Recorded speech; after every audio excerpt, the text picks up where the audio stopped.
What's up everyone, Amer the Hammer. A question that I get asked frequently is throwing up normal when you work out, or should I seek that point of throwing up? Like, how do I gauge? What is the metric of gauging how good I'm doing in the gym?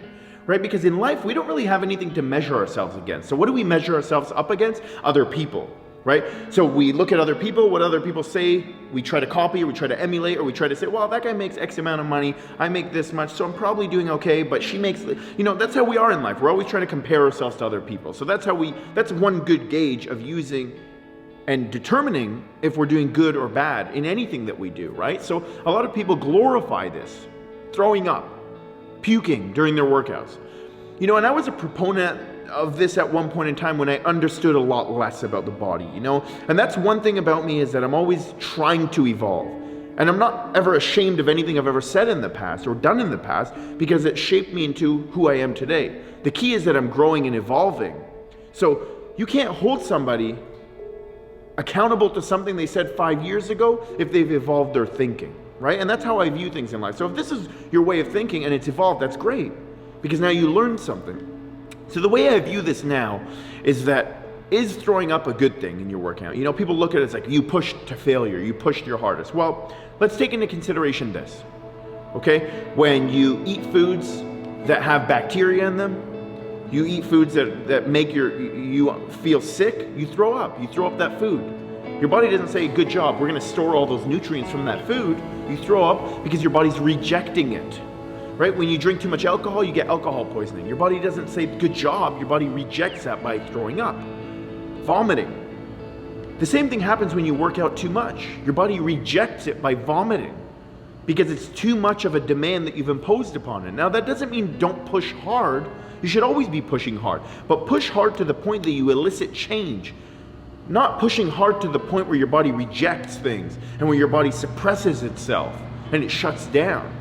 Because when you impose too much of a demand, too much of a stress, too much trauma on yourself, your body withdraws, it suppresses itself. And that's what we want to avoid. We want to elicit enough trauma, enough stress, that your body goes in the direction that we want it to go in. So if we can push our body, we'll strengthen it. If you can push your mind, you'll strengthen it. But if you push it too far, it will shut down. So you have to find that fine line, that balancing act of where's right versus where's best, versus where's too much. So it's always a juggling act. Am I pushing too hard? Am I pushing enough? You're always questioning yourself. That's very important in your training, questioning yourself constantly. But push yourself constantly. Push yourself to the point that your body has no choice but to change. The reason why change happens is because you've imposed a demand so great that your body needs to strengthen as an adaptation process, as an adaptation mechanism to the demand that you've imposed. So you go and lift 100 pounds, you've never lifted 100 pounds before, your body has to strengthen so the next time you lift 100 pounds, it wasn't too much. But if you try to lift far more than you've ever done before, your body says, fuck no, I'm not doing that. I'm gonna shut down. So you have to find that juggling act, that fine line of where's right, what's best, and what's too much. And when you find that, you're gonna see a lot of progression in your training, a lot of progression in your growth, a lot of progression in your life. Because it's always just taking yourself outside of the norm.